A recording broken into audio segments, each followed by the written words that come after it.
I'm the head coach at E3 Triathlon Coaching, and I'm the directors for sports science at the FreeSpeed Lab.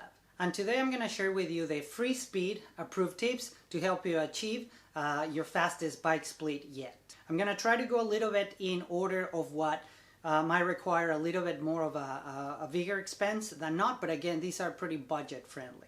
Tip number one. This might sound a little unorthodox, but actually can save you a pretty good amount of energy on the bike leg, and these are aero socks. So something like this can conserve you a significant amount of energy, because as we pedaling, an aero sock, what it's going to allow is for the air to just go around that area a little bit cleaner, which is going to reduce your drag. How much you might be able to save with aero socks? It can be in a neighborhood of like 1 to 2 watts. Next, it's going to be the proper helmet. So depending on what race you're going to do, a helmet might dictate what sort of design you're using, whether it has a little more ventilation or it's like super aero.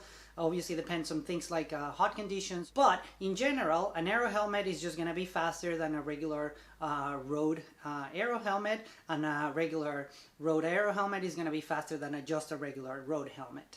And what you're looking for specifically with the aero helmet, if you see those that are more like TT or triathlon specific, they have kind of like either a short or a long tail.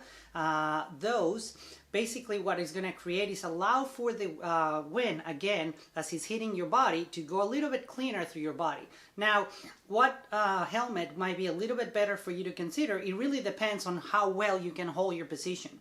If you see some riders that they have a very fancy long tail aero helmet, can be great if you just can keep your head position static most of the time. But in reality, we're always moving and looking around. So if you're constantly, especially doing this, looking down, and that tail is going to be up, that might not necessarily be a good helmet for you. Therefore, an aero helmet with a shorter tail might be best for you.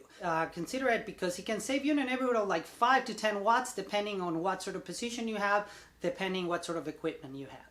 Next, we have a new chain. The chain, basically what is happening, the more that we're using, we're wearing it down, strength is lengthening slowly but surely, therefore it's going to decrease the efficiency of the drivetrain. The newer the chain for your race is going to be better that you have a chain that it has seen a lot of miles. Can save you somewhere in a neighborhood of around 1 watt or so it adds up. Next, and it goes pretty much hand in hand with a newer chain, a very important element that you're going to need is lubing. You can go with the fastest configuration right now would be something like a wax-based chain. So there's definitely different ways that you can do. So there's different products that are going to put some here. If you don't want to go through the trouble of a wax chain, then what you can do is use a wax-based lube.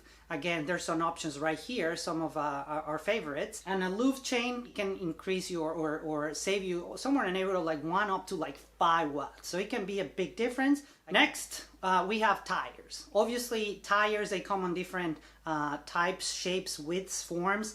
We have tubulars, we have tubeless, and then we have clinchers. For triathlon, it's more practical to go with either tubeless or clinchers. Tubulars are great tires, but in order to achieve the fastest configuration, meaning with the lowest rolling resistance, that usually requires for a tubular to be properly glued to the wheel, which if you happen to have a flat on a race, then it might just spell trouble, because it's going to be very hard to get that tire off. For triathletes, normally it's better to consider either clinchers or tubeless. Tubeless recently have become almost as fast or faster than some of the best configurations of either tubulars or clinchers, though they still may have or present certain troubles, but there are pretty good options out there. The simplest for triathletes tends to be just clincher tires with the proper tubes, and the difference between a very good low rolling resistance tire and a slow one can be somewhere in the neighborhood of like 2 to 4 watts per tire. Now, you want to measure or balance the low resistance versus the puncture resistance, because some tires are super fast, but they might be very prone for punctures, and then some others might be very puncture resistant, but not as fast. So I'll also put a link right here to resource in which you can check different tire configurations, but or brands, and it will give you basically what might work better for you. To that, if you're using clincher tires, then we're going to the next item, which would be tubes. And tubes, these can give you a very good advantage in terms of speed savings, because it's gonna help a already good tire to keep reducing that coefficient of drag. And the options that we have are light tubes, butyl tubes, or latex tubes. There's a couple of other options, but those are the most popular. The latex tubes, those are gonna be that with a good pair of tires is gonna provide the fastest configuration. A lot of people shy away, from latex tubes because they believe that they're puncture easier, and the reality is that not the case. For a lot of people, they get in trouble because they don't install the tube properly. Those can provide, or add another savings of around 1 watt to 2 watts to the good tires. So, since we are on the topic of tires, the next item would be proper tire pressure.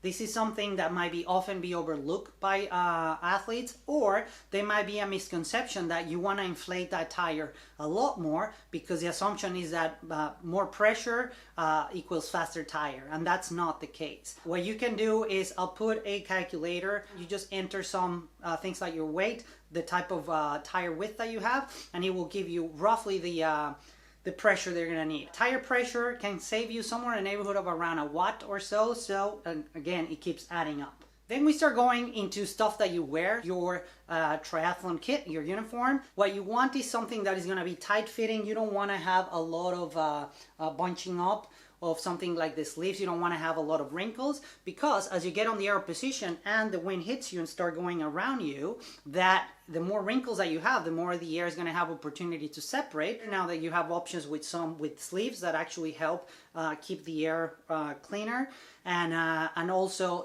try to avoid having a lot of wrinkles. It can save you again on the neighborhood of somewhere around 1 watt or so. So you see a theme already. Now with the helmet, another element that Ian discussed earlier, and now it's very simple. It's something with the strap. So if you have a helmet with a very flappy strap or very long strap, as you get on the aero position, now you have another thing that is just going to dangling in front with the air as it hits you, and it's going to allow for that wind to separate, increasing your drag.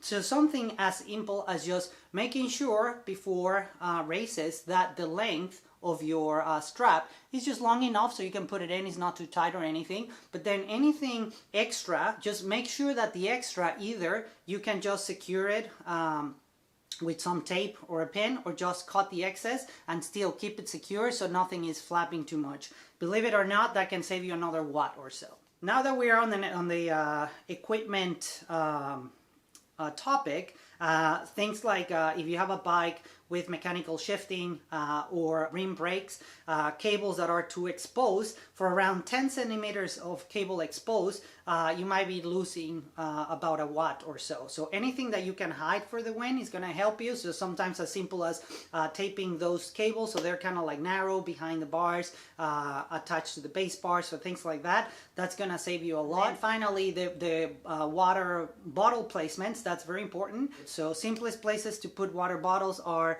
between your arms, a torpedo bottle. So if we can hide the bottle in between the arms, that's gonna save you some energy. And then bottles behind your saddle, that tend to also be in a position in which, now that the air is gonna begin to separate towards the back, that's not a bad place to have them. If you don't have the skills, or you haven't practiced to grab your bottles from the back of the saddle, or you just want to make sure that you have your nutrition, well, if you need to have them on the frame, that's a good trade-off. But when you can, then put them on the other two places. Finally, the simplest, the one that can give you the most gain, and the one that costs you no money, just takes you practice and allow for your body to adapt, is head position. Head position is going to be depending on whether you have exposed head as you're riding, you have it a little bit hidden, or you can really hide your head. So all of that is going to depend on your bike fit. It's something that probably you addressed earlier in the training. It allows you to adapt, and with that position, you can have sometimes a higher head position so you can see where you're going. We want to be safe, but also at the same time allows you to open your shoulder blades so you're comfortable enough so your head can start dropping.